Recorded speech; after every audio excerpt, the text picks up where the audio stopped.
Yay! Introductions! Call me Deadpool.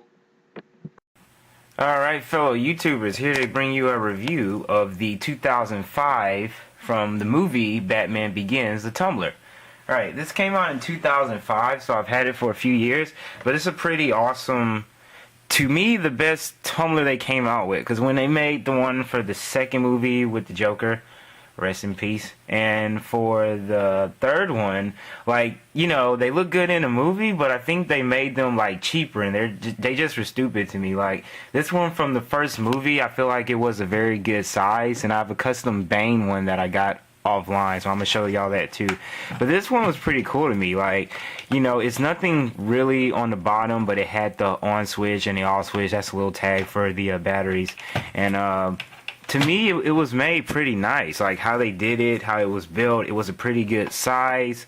This is how I feel like the Tumbler should have been. And this was like one of my best ones, because they came out when I was kind of a purplish color, but this one was black and it was gold. And the wheels were smooth. It went forward. It couldn't really turn, but all you had to do was just kind of go. And it was like real smooth. I'm messing up my stage here. But this thing was awesome to me though, like how it was and how it came out.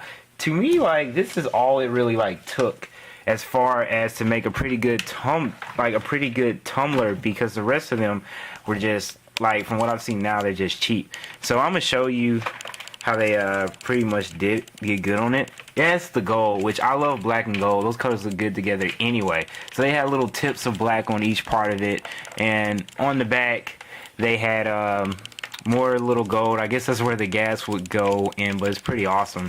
I don't have the bullets, but some of the features it had, of course, was where you would press the button in the middle and the gun would come out. A lot of them, when you pressed it, after a while, one will come out, so you have to kind of like pull it out, but it's still cool though. So it had both of these guns that I've lost it, and you would press these buttons and it would blast them.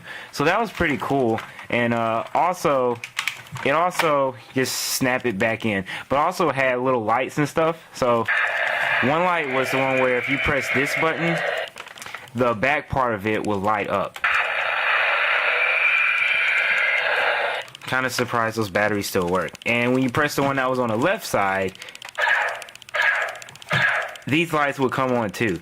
So both of those are pretty awesome, and I thought this was just an awesome toy. Like, I would recommend this to someone that's in love with the Tumbler. Me, if I had the money, that is what I would waste my money on. I'm fine with my little Toyota Corolla as long as it gets me from point A to point B, and it's a nice little 2003 car. But if I could waste money on a fancy car, it would be a life-size Tumbler with, maybe if it was fuel efficient, if they could make that somehow, which I don't see. But that car would be awesome. This is what I would get. This would be my dream car. But the thing about the Tumbler is, it's just awesome. This is how you would make it. And I bring you the figure just for the reason to show you how well it fit.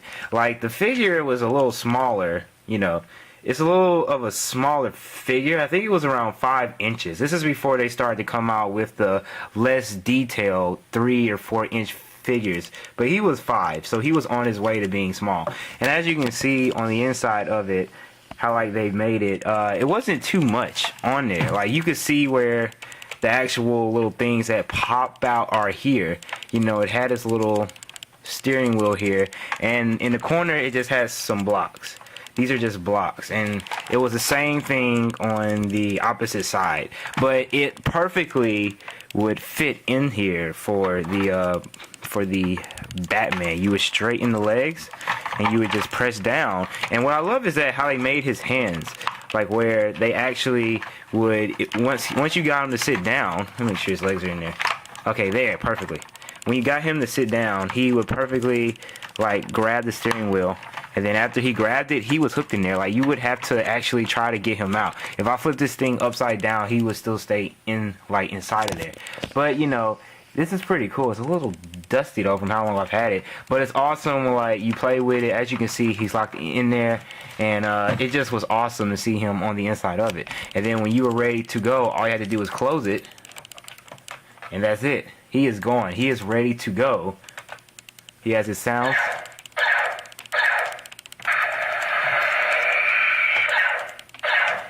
And just like that, the 2005 Tumbler was ready to go. Of course, I would like to have the Hot Toys one, but I don't have that type of money. But this is an awesome toy, and I would recommend it to anyone who was a collector, well, who is a fan of the Tumbler, because it's awesome and it's perfect for your collection. So I'm gonna do another review on the custom painted Bane one that I had to bid on to get, but this one's awesome, and that's my review. So y'all have a good one. Thank you for your cooperation and watching.